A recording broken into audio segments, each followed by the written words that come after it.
The deadly wildfires, which I'm sure you have seen pictures from, are continuing to spread across Los Angeles. There is at least 5 fires currently raging in LA and the nearby regions. The majority of those blazes are completely uncontained as well. 100-mile-per-hour winds are fueling the blaze, which has so far forced more than 150,000 residents to evacuate.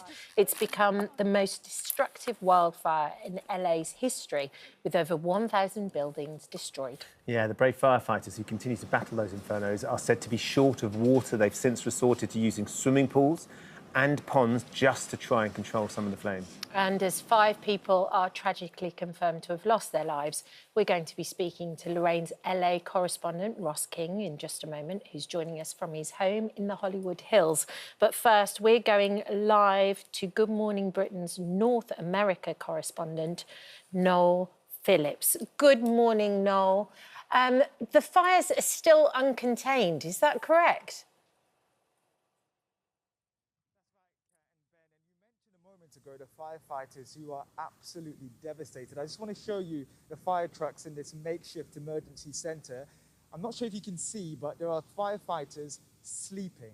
They've been working... Problem with your mic there at the moment, Noel. We're just going to fix the sound. We'll come back to you in just a moment. Let's go to Ross in the meantime while we work on Noel's sound. Obviously, Ross, trying to get any cameras and anything live into that area is going to be tricky right now because of the devastation. Kat was just asking Noel about the fact that they are uncontained, these fires. I mean, you've been in LA for decades now. Have you ever known anything quite like this, Ross? No, the most destructive fire in LA history. Guys, it is just unbelievable. Apocalyptic is how people are describing it, and it really is like that. You know, Ben and Kat, you know this area well. You know what it's like normally, and you could not believe what it's like at the moment. Pacific Palisades, basically 70% of Pacific Palisades is actually gone, and the latest one that we had, which was particularly scary for me, was we had what's called the Sunset Fire, which is Runyon Canyon. And of course, that's the one area that a lot of people have watched on TV, celebs doing the hike up there. And then that caught fire. And that's just like the next canyon over. And of course, as we know, with these embers from these fires, it just takes one tiny little ember to fly, land on the ground, and bang, you've got another fire. At one point, we had 12 fires that were actually active today, and the wind hasn't helped. Thankfully, tonight, we've got very, very lucky, especially with the Sunset Fire, because there wasn't too much wind, so they could put the helicopters up, and they did the most amazing job of dropping the water on the fires. I mean, the firefighters have just been amazing. I know that Noel was talking about how tired they were there. They're actually calling in retired firefighters now to come back and help their efforts because they have just been absolutely phenomenal. But it's so weird out here. You know, we are on an alert at the moment, possibly to evacuate. It's not mandatory at the moment, but it is a possibility. So we've got the car all loaded up. Casey's just stuffed with whatever we could find and decide to take. And again, it's that weird situation because, you know, you're looking at things and thinking, I may not come back to this house. It may not be here when I come back. And I just see so many people that have lost so much. I've got friends who've completely lost homes. It's such a sad, sad situation out here. And we've often talked about this, that it doesn't matter whether it's multi-million-dollar homes or just a little home. It's people's homes that they've lost. And it is absolutely devastating. Yes, it really is. I mean, I've never seen the likes of anything like that before, Russ. And it's that moment where you feel so incredibly helpless because none of it's under control properly yet. You have your bags packed and you just have to sit there and essentially wait and see what happens next. Yeah, it's so true, Kat. And you know, even tonight, it's 7 minutes past 2 in the morning here in LA, and you know, we're not going to sleep tonight because you're really all the time keeping one eye out in case another fire, you know, crops up. And we even had the incredible situation where there was an actual normal fire, if I can call it that, in Studio City. So the poor firefighters then having to go and try and put out this fire in a home that started in the house, and then the embers from that then creating more wildfires around the area of Studio City. And it's, you know, the firefighters themselves, you know, they said to me that the bottom line is, you know, these are the fires that they'd absolutely dreaded. And it is, again, for want of a better description, they're saying it's like whack-a-mole, you know, that, you know, up comes another one, they whack it down, They're doing their best, but as you said, so many of these fires completely uncontained. It's devastating. You know, when you guys come back here, you will be shocked, absolutely shocked. The pictures, yeah, it looks, I think you mentioned this earlier, it looks like something from a movie. I mean, which of course is what we relate with that part of the world, because there, of course, is a lot of movie stars that live in those hills. It's not just their homes that are being devastated by the fires, of course, but that does bring a lot of attention. Who have you heard from and who's been talking about the fact that they've lost their homes in the fire, Ross?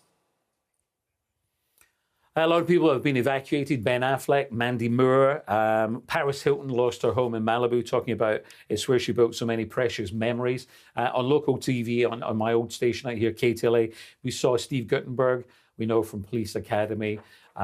He was actually trying to move people's cars, because you can imagine that, you know, people were coming down in their cars, and what was happening was that the firefighter was saying, get out your car now and run or walk, or you will die. So people were getting out of the cars and, of course, not thinking, leave the keys in the car so that people can actually move them. They were just leaving the car and taking the keys with them. So eventually they were bringing in bulldozers, just smashing all these cars, which they had to do to let the firefighters get in. So Steve Guttenberg was working tirelessly there as well. Anthony Hopkins, we believe, has lost his mansion.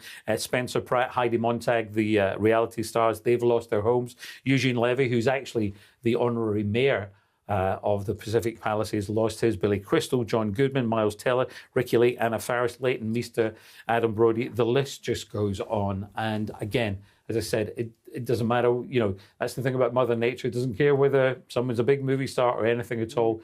Everyone just dramatically affected by this.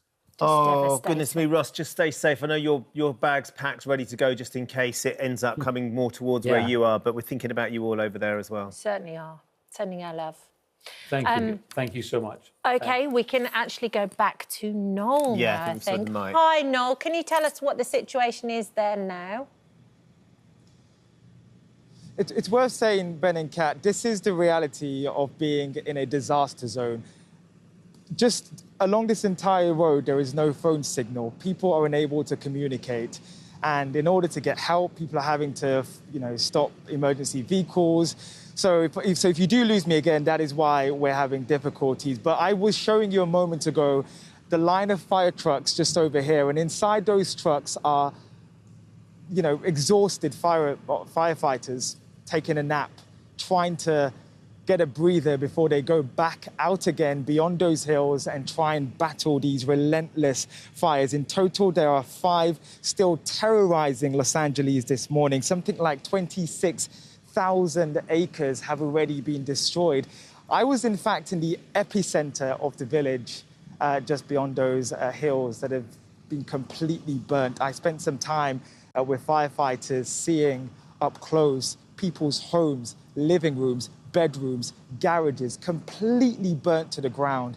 Around 80% of the buildings and homes have been completely wiped off the map. And Ross talked a little bit there about the people who have been impacted. We often hear about Pasadena being one of the most wealthiest and affluent communities in LA. In fact, there are regular people who have spent their lifetime building livelihoods, and that's all gone.